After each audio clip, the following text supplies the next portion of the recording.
The Garibaldi aircraft carrier, a bastion of European security tasked with tackling refugee smugglers and training the Libyan Coast Guard. Here, flanked by Naples' volcanic coastline, the leaders of Europe's three largest economies discuss the existential crisis now facing the EU. Britain's vote to leave the bloc has sent shockwaves across the continent. It's now down to Italian Prime Minister Matteo Renzi, Germany's Angela Merkel and the French President François Hollande to keep Europe intact. Whilst we respect Great Britain's decision, we of course want to reassure the other 27 countries that they can count on a safe and prosperous Europe.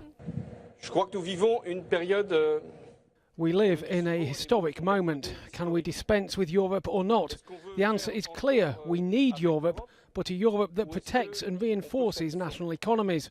We need a Europe that projects its power abroad to fight the many challenges we face, such as war raging at our borders and terrorism.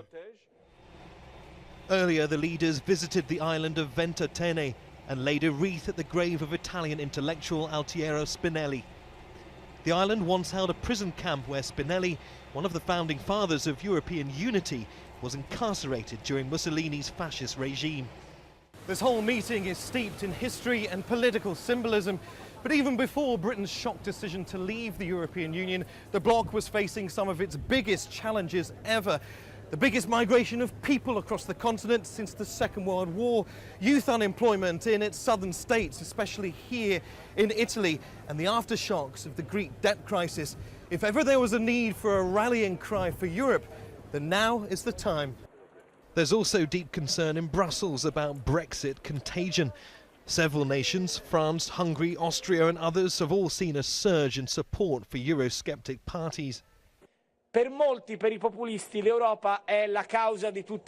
Populists think that Europe is the cause of all wrongs. Bankruptcy, it's Europe's fault. Recession, it's Europe's fault. Immigration, it's Europe's fault. Economic woes, it's all Europe's fault. That is not how it is.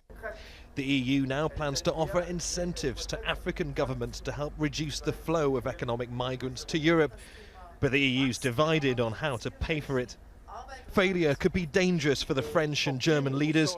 Both face elections next year. Italy's also facing a moment of reckoning with a referendum on constitutional reform in October. If it doesn't go Matteo Renzi's way, his centre-left government could collapse. Keeping Europe together requires not just a steady political hand, but a belief among ordinary voters that the EU is worth saving.